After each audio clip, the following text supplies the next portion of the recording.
कुर्मी और कोयरी का समीकरण। तो नीतीश कुमार ने भी कुशवाहा को ये सोचकर अपने पास लाया था, संसदीय बोर्ड का चेयरमैन बनाया था कि चाहिए मेरा लव कुश समीकरण पूरा हो जाएगा।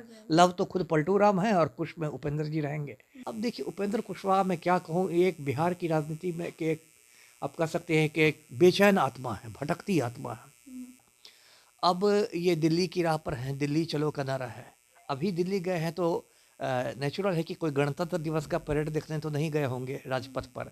ये अभी भी दिल्ली गए होंगे तो कुछ भाजपाइयों के साथ सेटिंग करने गए होंगे। मतलब माफिया का नंगा नाच हो रहा है, इसको भाजपाइयों ने अंजाम दिया है। और कि ये तो अमित शाह की चाणक्य नीति है। चाणक्य नीति कुछ नहीं है, ये विशुद्ध माफियागिरी है।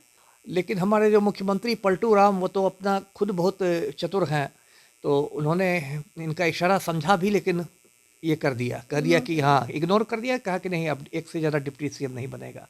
तो यहाँ तो इनका सारा चूड़ा दही रह गया, दही खट्टा हो गया, चूड़ा बासी हो गया। नमस्कार, आप देख रहे हैं लाइव बिहार। मैं आपके साथ रूपम। कहा जा रहा था कि खरमास के बाद बहुत कुछ बदलने वाला है और उपेंद्र कुशवाहा जो कि अपने घर पे भोजन का भी प्रबंध कर लिए थे, चूड़ा दही का भी, और उसके बाद बहुत लोग कयास लगा के बैठे हुए थे कि उपेंद्र कुशवाहा ही अब उप मुख्यमंत्री बनेंगे, लेकिन ऐसा कुछ भी नहीं हुआ। लेकिन आपको बता दें कि बहुत कुछ बदलने वाला भी है और खेल अंदर अंदर खेला भी जा रहा है, लेकिन अभी तक लोगों के पास वो पहुंच नहीं पा रहा है। चलिए, लोजपा रामविलास पासवान की पार्टी की तरफ से जो खबरें हमें मिली थी उसके अनुसार यह कहा जा रहा है कि अब उपेंद्र कुशवाहा हो सके बीजेपी में मिलने के लिए आ रहे हैं। कई बातें उन लोगों के बीच में हो रही है, कुछ शर्तें भी हो रही है, और क्या कुछ वो लोग कब तक मिलने वाले हैं ये तो आने वाला समय बताएगा। लेकिन अभी हमारे साथ आईपीएस अमिताभ दास जी हमारे साथ जुड़े हुए हैं। हम इन्हीं से बात करते हैं कि आखिर इस तरह के जो राजनीतिक माहौल बन रहे हैं सर, अब क्या लग रहा है विधानसभा का जो चुनाव आने वाला है उसके पहले ही बीजेपी पूरा मुख्यमंत्री को एकदम घेर रही है क्या? अब विधानसभा के चुनाव में तो थोड़ी देर है, उसके पहले तो लोकसभा का चुनाव आ जाएगा 2024 में। अब तो 15 महीने रह गए से देखिए तो लोकसभा चुनाव के, और बिहार से 40 सीटें हैं लोकसभा में, तो नेचुरल है कि भाजपा की आप कह सकते हैं गिद्ध दृष्टि राम भक्तों की गिद्ध दृष्टि तो बिहार पर रहेगी ही। 40 सीटों वाला प्रदेश है। और जब से अगस्त में नीतीश कुमार ने भाजपा से गठबंधन तोड़ा है, तब से तो नीतीश कुमार भाजपा के निशाने पर हैं ही, ये तो कोई कहने की बात नहीं है। भाजपा उनके पार्टी के लोगों को तोड़ रहे हैं। हाँ, वही वही मैं आ रहा था उसी बात पर। अब देखिए ये भाजपाई लोग होते हैं, या क्या मैं कहूँ कि बहुत मतलब शातिराना खेल खेलते हैं। या तो ये चुनाव के जरिए आते हैं, और जहाँ चुनाव के जरिए नहीं आ पाते हैं वहाँ ये पिछले दरवाजे से आ जाते हैं, ऑपरेशन लोटस करते हैं। और ऑपरेशन लोटस में क्या करते हैं कि जो सत्ताधारी पार्टी है उसमें कुछ तोड़ फोड़ करते हैं। मेनली ये तोड़ फोड़ विधायकों की खरीद फरोख्त के द्वारा होती है, जिसको आजकल सुटकेस पॉलिटिक्स कहते हैं, कि सुटकेस में गड्डी भर के नोट भेज दीजिए और विधायकों को खरीद लीजिए। और राज्यपाल जो बैठे हुए हैं वो तो इन्हीं के दलाल लोग, एजेंट लोग बैठे हुए हैं राजभवनों में, तो वो लोग एकदम सुबह 5 बजे भी शपथ ग्रहण कराने के लिए तैयार हो जाते हैं। अभी हाल में आपने देखा महाराष्ट्र में कैसे हुआ, उद्धव ठाकरे की सरकार कैसे गिराई गई। शिवसेना से ही एक विक्षुब्ध को खोजा गया, एकनाथ शिंदे को। एकनाथ शिंदे ने कुछ विधायक तोड़ लिए, उन विधायकों को चार्टर्ड प्लेन से गुजरात ले जाया गया जहाँ भाजपा की सरकार है। फिर गुवाहाटी ले आया गया, असम, जहाँ भाजपा की सरकार है। फिर तुरंत सरकार बनाई। तो ये लोग बिल्कुल मतलब आप कह सकते हैं कि माफिया की तरह ऑपरेट करते हैं। भारतीय जनतंत्र में गड़बड़ियाँ तो शुरू से रही हैं जब से जनतंत्र है, लेकिन अभी जो एक तरफ से आप कह सकते हैं कि मतलब माफिया का नंगा नाच हो रहा है, इसको भाजपाइयों ने अंजाम दिया है। और लोग कहते हैं, अच्छे शब्दों में कहते हैं कि ये तो अमित शाह की चाणक्य नीति है। चाणक्य नीति कुछ नहीं है, ये विशुद्ध माफियागिरी है। और देखिए अभी मैं आपको बताऊं दर्शकों को कि आरसीपी सिंह और नीतीश कुमार का भी इसलिए मतलब अलगाव हो गया क्योंकि भाजपा वाले आरसीपी सिंह पर डोरे डालने लगे थे। डोरे डालने लगे थे। हाँ, डोरे राजनीति में भी डोरे डाले जाते हैं। ऐसा नहीं कि सिर्फ इश्क मोहब्बत में डोरे डाले जाते हैं, सियासत में भी डोरे डाले जाते हैं। तो आरसीपी सिंह पर भाजपा वाले डोरे डालने लगे थे, और उनकी नीति थी कि भाई नीतीश कुमार को उन्हीं की जाति के एक नेता से मतलब काटा जाए, है ना। और नीतीश कुमार को इसकी भनक मिल गई तो फिर शो कॉज हो गया, कारण बताओ नोटिस जारी कर दिया गया, और आरसीपी को इस्तीफा देना पड़ा। अब देखिए जो आपने बात उठाई उपेंद्र कुशवाहा की, अब देखिए उपेंद्र कुशवाहा मैं क्या कहूँ, ये एक बिहार की राजनीति में कि एक आप कह सकते हैं कि एक बेचैन आत्मा है, भटकती आत्मा है ना। ये भटकते रहते हैं, मतलब ऐसे तो राजनीति में जो भी नेता है सभी कुर्सी के पीछे भटकते हैं, सब भटकती आत्मा ही है, लेकिन इसमें भटकर इनमें कुछ अतिरिक्त है। अब देखिए जब ये इसी मोदी की सरकार में केंद्र में मंत्री थे, मानव संसाधन विभाग में ये राज्य मंत्री हुआ करते थे, जब इनकी अलग पार्टी थी रालोसपा, है ना, रालोसपा थी। उसके बाद कुछ इनको लगा कि नहीं इससे नहीं मेरा काम चल रहा है, तो फिर इन्होंने रालोसपा का विलय करा दिया, जदयू में विलय करा दिया, नीतीश के साथ हो गए।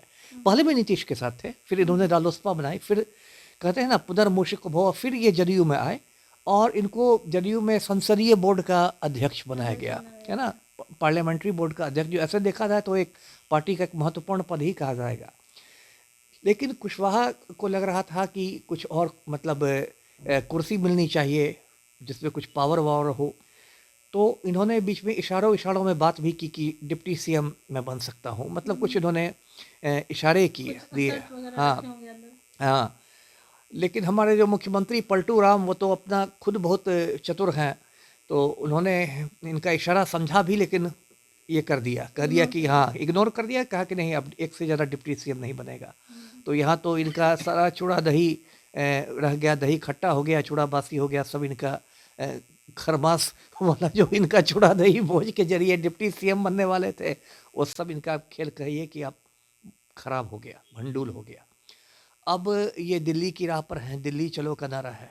अभी दिल्ली गए हैं तो नेचुरल है कि कोई गणतंत्र दिवस का परेड देखने तो नहीं गए होंगे राजपथ पर, ये अभी भी दिल्ली गए होंगे तो कुछ भाजपाइयों के साथ सेटिंग करने गए होंगे। राष्ट्रीय कार्यकारिणी की बैठक चल रही है वहाँ पर बीजेपी की। वही आप सोच लीजिए, टाइमिंग देख लीजिए, और कह रहे हैं सबको कि भाई मैं अब तो अपना हेल्थ का चेकअप कराने गया हूँ, शरीर के कहीं बढ़ती भी हो गए हैं। तो हाँ, तो अब रूटीन चेकअप है, कभी कराइए, सब अस्पताल के दरवाजे खुले हुए, रूटीन चेकअप से आपको कौन रोकेगा, कभी चले जाइए। लेकिन ये सब देखिए जनता को उल्लू बनाने का ये सब तरीका है। रूटीन चेकअप के लिए भी बिहार में उनको डॉक्टर नहीं मिला, दिल्ली पहुंच गए। तो ये राष्ट्रीय कार्यकारिणी की बैठक तो दिल्ली में चल रही है ना, तो हेल्थ चेकअप भी वही ना होगा। अब ये भाजपाइयों के साथ जाने किस में है। अब वहाँ जो बैठे हुए हमारे तड़ीपाड़ गृह मंत्री, फिर वो ऑपरेशन लोटस के मास्टर हैं, ऐसे ही उनको मतलब गोदी मीडिया ये चाणक्य का नाम नहीं दिया है, वो इनको बताएंगे कि कुछ गुर सिखाएंगे कि कुछ तोड़ने वाली बात होगी। देखिए इसे बहुत आप गहराई से राजनीति समझिए। बिहार में जो कुशवाहा, जो जिस जाति के हैं, जिसको कुशवाहा जाति या ऐसे कोयरी कहते हैं, वो बिहार में एक बहुत बड़ा पिछड़ा वर्ग है। तो यादवों के बाद बिहार में सबसे बड़ी यदि कोई पिछड़ी जाति है तो वो कुशवाहा है, कोयरी है। तो बिहार की राजनीति में तो कुशवाहा लोग की है ही दखल, आज से नहीं पहले से है। और जो नीतीश कुमार का भी जो राजनीतिक समीकरण रहा है वो लवकुश समीकरण रहा है, यानी कुर्मी और कोयरी का समीकरण। तो नीतीश कुमार ने भी कुशवाहा को ये सोचकर अपने पास लाया था, संसदीय बोर्ड का चेयरमैन बनाया था कि चाहिए मेरा लवकुश समीकरण पूरा हो जाएगा। लव तो खुद पलटू राम है और कुश में उपेंद्र जी रहेंगे। लेकिन अब उपेंद्र कुशवाहा के जो आप कह सकते हैं कि महत्वाकांक्षाएं हैं वो अपना हिलोरे मार रही हैं, तो ये है। अब लेकिन देखिए मुझे लगता है, जो मेरा अपना आकलन है, ऐसे तो राजनीति में कुछ भी कह पाना कठिन है, कुछ हो सकता है, कि बिहार में अभी कम से कम ऑपरेशन लोटस करना मुझे मुश्किल दिखाई दे रहा है। ऑपरेशन लोटस के लिए जितने विधायकों को तोड़ना होगा, मुझे नहीं लगता कि उपेंद्र कुशवाहा उतने विधायक अपने साथ तोड़ पाएंगे, है ना। तो अब देखिए क्या उनको भाजपा कहती है। अब ये तो कुछ भी हो सकता है, दोबारा भाजपा में जाएंगे तो अब उनको कुछ कहीं मिलेगा। लेकिन नुकसान तो होगा ही ना महागठबंधन को, नीतीश कुमार को तो नुकसान तो होगा ही। हाँ कह सकते हैं। विधायक अगर तोड़ते हैं तो नीतीश कुमार के पास जितने विधायक रहते हैं और तेजस्वी के पास जितने विधायक रहते हैं, कुछ भी अगर विधायक तोड़ते हैं तो और ज्यादा घटा तेजस्वी के अपेक्षा। हाँ, यदि और विधायक नहीं भी तोड़ पाते हैं, तब भी यदि आपके संसदीय बोर्ड का अध्यक्ष ही आपकी पार्टी छोड़ देता है, तो ये भी तो एक संदेश जाएगा कि पलटू राम की स्थिति कमजोर हुई है। क्योंकि ये तो बात है ना कि वो एक सीनियर नेता है उपेंद्र कुशवाहा, आपकी पार्टी में गलत होती है ना। ये भी तो मन सबका बदल जाता है, कभी कुछ मन हो जाता है, फिर कभी रात बदलता है ना। रातों रात प्रेस कॉन्फ्रेंस के दौरान लोग उठ के चले जाते हैं कि नहीं मुझे मन लायक सीटें नहीं मिली, मैं उसके साथ जा रहा हूँ। ऐसा भी बिहार में हुआ है कि प्रेस कॉन्फ्रेंस हो रहा है कि भाई हम लोग मिल के लड़ेंगे, अचानक एक नेता उठ के भाग गया कि नहीं मेरे मन लायक नहीं सीटें मिलेगी, मैं तो उसके पास जा रहा हूँ। तो ये तो खुल्लम खुल्ला हो रहा है। तो देखिए क्या होता है। 15 महीने में देखिए लोकसभा चुनाव के पहले बहुत गुल खिलेंगे, है ना? बहुत बहुत, गुल हाँ, खिलाएंगे। बहुत गुल खिलेंगे, बहुत उलट-फेर होगा। आप लोग को तैयार रहना है इसके लिए। हम जी, लोग तैयार हैं सर। जी।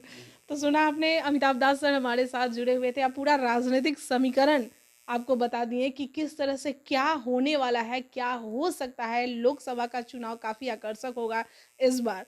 सभी लोग तैयार रहें, और एक चीज़ और, सब लोग अपना जो वोट है थोड़ा सोच समझ के दीजिएगा, क्योंकि जो लोग हैं वो तो आप ही देख ही रहे हैं कि चुनावी माहौल में कभी कोई उस तरफ जाते हैं, कभी उस पार्टी में जाते हैं। लोग वही हैं, बस पार्टी बदल रहे हैं। चलिए देखते रहिए। लाइव बिहार यूट्यूब पर सब्सक्राइब और फेसबुक पर लाइक जरूर करें।